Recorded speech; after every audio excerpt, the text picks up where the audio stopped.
Hello student, this is Deen Dayal Sahu. Today I am uploading one more video from Hindi Vallari से standard 10 और ये है व्याकरण भाग है समास। और समास में हम पहले दो दे चुके हैं, आज तीसरा काइंड देंगे तत्पुरुष समास। इसका डिफिनेशन क्या है, देखिए तत्पुरुष समास जिस समास में उत्तर पद यानी सेकंड पद दूसरा पद प्रधान हो वह तत्पुरुष समास कहलाता है। इस समास से दोनों शब्दों के बीच आने वाले परसर्गों यानी कि को के द्वारा के लिए से की का के में पर का लोप हो जाता है। जैसे स्वर्ग प्राप्त, स्वर्ग को प्राप्त, तो ये है जो है तत्पुरुष समास का उदाहरण है जिसमें को का लोप हो गया था समस्त पद में।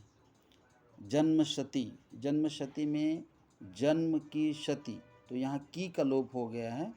तो हम कहते हैं कि यहाँ जितने भी परसर्ग होते हैं का को के लिए के द्वारा में पर, वो सब लोप हो जाते हैं और उनका विग्रह करते समय वो दिखाई देते हैं। जैसे समस्त पद और ग्रंथाकार, ग्रंथकार मतलब ग्रंथ को लिखने वाला, तत्पुरुष समास है भी। दूसरा है गगन चुंबी, गगन को चूमने वाला, ये भी है कर्म तत्पुरुष समास, या खाली तत्पुरुष समास लिखेंगे तो भी चलता है। तीसरा है चिड़िया मार, चिड़िया को मार, चिड़िया को मार, तो ये भी है तत्पुरुष समास, ये भी है तत्पुरुष समास। उसके बाद है रसोई घर, रसोई के लिए घर, ये भी है संप्रदान तत्पुरुष। संप्रदान मतलब के लिए हम संप्रदान या फिर सिर्फ तत्पुरुष समास भी कह सकते हैं। पांचवा है देशभक्ति, देश के लिए भक्ति, ये के लिए का मतलब संप्रदान है, तो ये तत्पुरुष समास लिखो या तत्पुरुष समास संप्रदान लिख दो।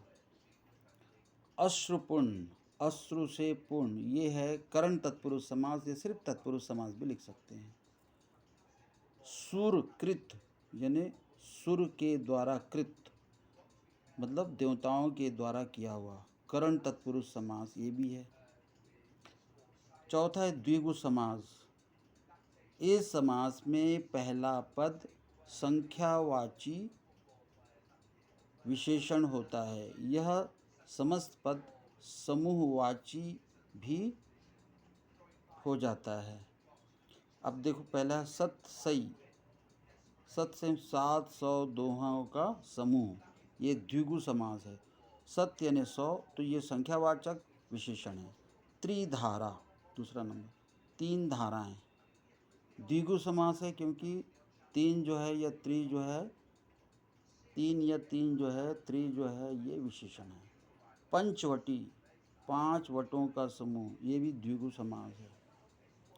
शताब्दी 100 वर्ष, द्विगु समास है। चौराहा 4 राहें, 4 राहें हैं या 4 राहों का समाहार, तो ये भी द्विगु समास है।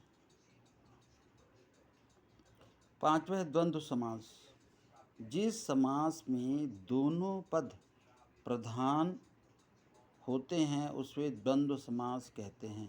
इसमें दो शब्दों को मिलाने वाले समुच्चय बोधकों जैसे कि और, अथवा, एवं का लोप हो जाता है और जिसे हम विग्रह करते समय लिखते हैं। सीताराम यानी कि सीता और राम, ये है तुम्हारा द्वंद्व समास।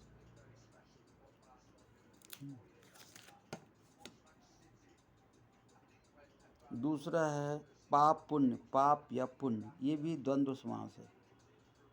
तीसरा है सुबह शाम यानी सुबह और शाम, द्वंद्व समास। चौथा है भला बुरा, भला या बुरा, ये द्वंद्व समास है।